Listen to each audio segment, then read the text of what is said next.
bende ok gida miye luor.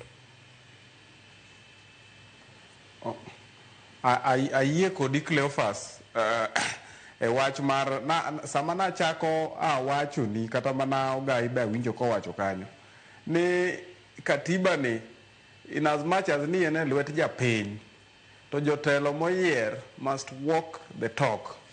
Ka jotelo moyier ok dwa tiyo gi katiba manitie to mano pod onge kaka katiba nyalo bedo implemented e yo mayot. And nitiere gima be is very important. Okine ka katiba ni onego beni puonjo kata mana japiny, onego beni puonjo japiny mondo japiny ong'e ratiche. But king'iyo kata mana counties wagi matin sana, samoro be onge, matimo kata mana civic education, mapuonjo jopiny e weche mag katiba. Ang'o momiyo gitimo mano? Nikech ging'e ni japiny kong'e ratiche, japiny kong'e ni mae gima ondike katiba, to onge chieng' ma jatelo nyabro dhi mawuonde.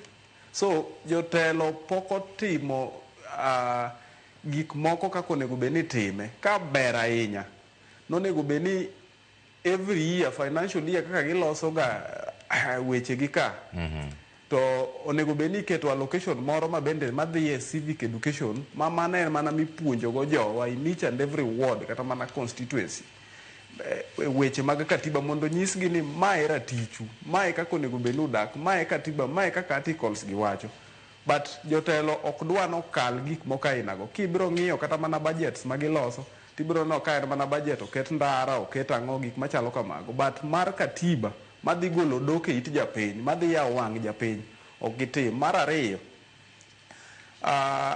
jotelo mang'eny are above the law. Gitimore gin above the law. Gimoro ne wasomo, gimoro nitie rule of law. Ni onge ng'ama is above the law, onge ng'ama duong' malo chik. And chik kata mana ndalo Yesu. Joka noguro Yesu nikech ne nitie chik ni ng'ato ok onego wach ni en wuod Nyasaye. To Yesu en nowuok mowacho ni en wuod Nyasaye. Koro nogure nikech mane chik mane nie pinyno. So you can never go against, you must get punishment mar dhi against chik moket kamoro. And jotelo osebedo ka tiyo gi impunity. Otimo makosa to en atua mikaone, upogore gi mikaone japiny cha. Kendo ging'eyo kaka gi protect one another. So mano en challenge maduong' ahinya e katiba ma wan go ni jotelo mang'eny mwayiero ok dwar timo gik manie katiba kanyo. Gin gidhi against it, to japiny to gidwaro olu. So adwa wacho ni there has not been goodwill kowuok kuom jotelo mar mondo katiba obedi. King'iyo kata mana wach mar 2/3. Wach mar 2/3 ni en gima nie lwet bunge. To sekawo higni adi. Ntiere kata mana gik moko, ntie rulings mosebedo med gi courts mag pacho ka.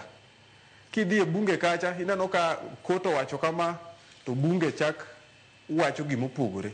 So jotelo moyier dwaro mana ni gidhi gi interest gi, gidhi gi magi chuny gidwaro, to gilu gima katiba dwaro. So adwa ni mano is a big challenge, and jotendwa moyier ok osebedo gi goodwill maber mar implementing the constitution.